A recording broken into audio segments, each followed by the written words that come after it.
No sé si fue un error o el destino, pero desde aquella noche, mi vida quedó ligada para siempre a un secreto que me quema por dentro y amenaza con destruirlo todo. Nació entre el hombre que más amo y más temo, mi propio padre, quien, bajo el efecto del alcohol, me confundió con mi madre. Esta historia es mi confesión, un intento desesperado de desentrañar cómo una decisión de un segundo nos arrastró a un abismo del que quizás nunca salgamos. El grito de mi madre, Alma, la ambulancia, perforó la noche de Triana. Yo seguía allí, clavada al umbral del patio, paralizada. La imagen de mi padre desplomado, la botella de Jerez rota a su lado como un testigo mudo de nuestra caída, se grabó a fuego en mi retina. La culpa, una soga invisible, apretaba mi garganta. Fue mi juego, mi curiosidad malsana, la que lo había arrastrado hasta este abismo. Mis manos, por fin, encontraron el móvil. El 112. Las palabras salían de mi boca como autómatas mientras Isabel, con manos temblorosas, intentaba reanimar a Ricardo. El sonido de la sirena, la prisa de los paramédicos, todo se difuminó en una neblina irreal. La luz azul intermitente de la ambulancia pintaba sombras grotescas en las paredes encaladas mientras subían a mi padre a la camilla. Isabel se aferró a mi brazo, sus ojos rojos e hinchados. «Va a estar bien, ¿verdad, hija? Tiene que estar bien». Solo pude asentir, incapaz de mirarla a los ojos, sintiendo el peso de mi mentira entre nosotras, un aire denso y pegajoso. El hospital. Un lugar frío y aséptico, tan distante del calor de nuestra casa. Los pasillos largos y desolados. El olor a desinfectante se adhería a mi piel, a la tela de mi vestido de lino, como si quisiera borrar cualquier rastro de la noche anterior. Nos sentamos en la sala de espera, Isabel con la cabeza apoyada en mi hombro, susurrando oraciones, el fino encaje de su camisón de noche asomando bajo su bata de algodón. Yo, en cambio, sentía un escalofrío que nada tenía que ver con el aire acondicionado. Mi vestido color tierra, tan sobrio, era un intento desesperado de camuflar la alma de la seda borgoña. Quería ser invisible, fundirme con la pared, desaparecer. Pero mis manos, a pesar de la frialdad del ambiente, ardían, recordando el roce, la proximidad. La chispa seguía allí, latente, una verdad inconfesable que me quemaba. Horas que parecieron siglos. Finalmente, un médico se acercó, su rostro cansado. Exceso de estrés, agotamiento y, sí, bastante alcohol. Un colapso. Necesitará reposo absoluto y un seguimiento. Ni una palabra sobre la verdadera causa, sobre el secreto que se retorcía en mi estómago como una serpiente.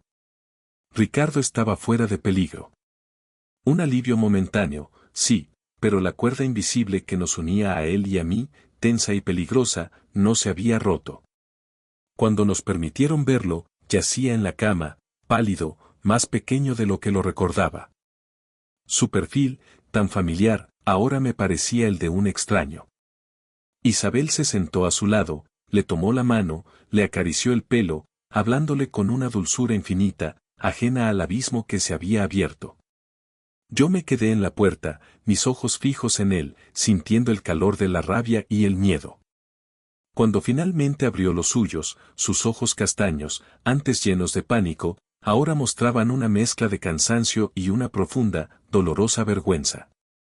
Nuestra mirada se cruzó por un instante fugaz. No hubo palabras, no hubo reproches explícitos, solo una comprensión silenciosa, un pacto renovado en el frío de la habitación del hospital. El secreto seguía vivo. Y yo sentía que, de alguna manera, ese silencio nos ataba aún más. La melancolía se instaló en cada rincón de mi ser. El juego había terminado, pero la partida más peligrosa, la del silencio y la culpa, acababa de empezar. El regreso a casa fue un trayecto en un silencio denso. El aroma a jazmín de los patios vecinos, que solía reconfortarme, ahora me parecía asfixiante. La casa de Triana, que antes había sido mi refugio, se sentía como una prisión de paredes encaladas. Isabel se movía con una lentitud inusual, agotada, pero su preocupación por Ricardo eclipsaba cualquier otra emoción.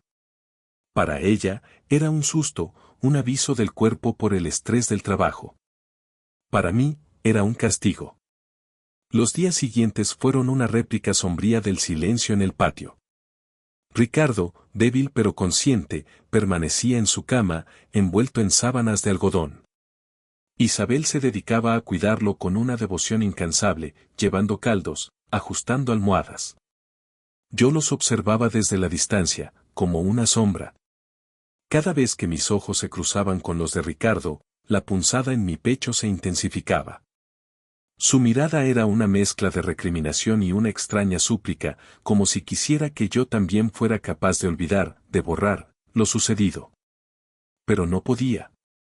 La imagen de su cuerpo junto al mío, la sensación de su piel, el eco de su respiración en la oscuridad, todo se había grabado en mi memoria con una claridad dolorosa y, lo admito, perturbadora. Mi propia piel parecía haber despertado. Las telas suaves, las texturas que antes simplemente usaba, ahora las sentía de una forma diferente. Mi bata de seda color borgoña, la reliquia prohibida, seguía guardada, pero su recuerdo influía en mis elecciones diarias. Empecé a preferir la seda de mis camisones, la suavidad del lino en mis blusas, el encaje que se insinuaba bajo mis vestidos. Mis movimientos se volvieron más conscientes, más lentos, como si de repente fuera consciente de cada fibra de mi cuerpo. Era una sensualidad naciente, forjada en el crisol de un secreto inconfesable. Una tarde, me atreví a acercarme a su habitación. Isabel había salido a comprar medicinas. La puerta estaba entornada. Lo vi tumbado, sus ojos fijos en el techo. El aire de la habitación era pesado, cargado de un olor a convalecencia y a la verdad silenciada. Entré despacio, el crujido de las tablas bajo mis pies resonando en el silencio. Él giró la cabeza, sus ojos castaños, aún hundidos, se fijaron en los míos. No había miedo ya, solo una resignación profunda. «¿Necesitas algo, papá?», mi voz apenas un susurro. Él negó con la cabeza, su mirada deslizándose por mi rostro, por mi cabello suelto, por la blusa de lino que me cubría. La tensión se hizo palpable, un hilo invisible que nos unía a través de la distancia de la cama. Sentí un rubor subir por mi cuello. Era una mirada que no era de padre a hija, sino de dos personas unidas por una experiencia que los había marcado, que los había corrompido. El secreto seguía entre nosotros, un monstruo que nos susurraba al oído, prometiendo devorarnos lentamente. La luz del amanecer, tenue y curiosa, se colaba por las rendijas de las persianas, pintando la habitación con tonos grisáceos. Me desperté con un nudo en el estómago, el corazón aún galopando en mi pecho, como si la noche anterior hubiera sido un sueño febril, pero no lo era. A mi lado, el cuerpo de Ricardo yacía pesado y tranquilo, su respiración acompasada. Sentí el pulso en mis sienes, un eco de la electricidad que había recorrido mi cuerpo horas antes. La sábana de lino se había enredado entre nosotros, un testigo silencioso de la línea cruzada. Me levanté despacio con movimientos cautelosos, como si temiera despertar un oso dormido. Cada fibra de mi ser gritaba para salir de allí, para que el aire fresco de la mañana borrara el rastro de la noche. Me dirigí al armario buscando algo que ponerme. Mis ojos se posaron en mi bata de seda color borgoña, un regalo de mi tía abuela de Granada con detalles de encaje negro que se insinuaban en los bordes. Era una prenda que rara vez usaba, demasiado adulta para mis gustos habituales, pero en ese momento me pareció la única armadura posible. Me la puse con lentitud, sintiendo la tela suave acariciar mi piel, un contraste extraño con la aspereza de mis pensamientos. La anudé firmemente a la cintura, como si con ello pudiera contener el caos que sentía por dentro. Mientras me preparaba, mi mente corría a 1000 por hora, reproduciendo cada palabra, cada toque, cada suspiro. La sensación de control que había sentido al inicio de la broma se había disipado, dejando paso a una mezcla de asombro y una extraña punzada de culpa. No por lo que había hecho, no del todo, sino por la forma en que lo había sentido. Hubo momentos en que mi cuerpo había respondido sin mi permiso, momentos en los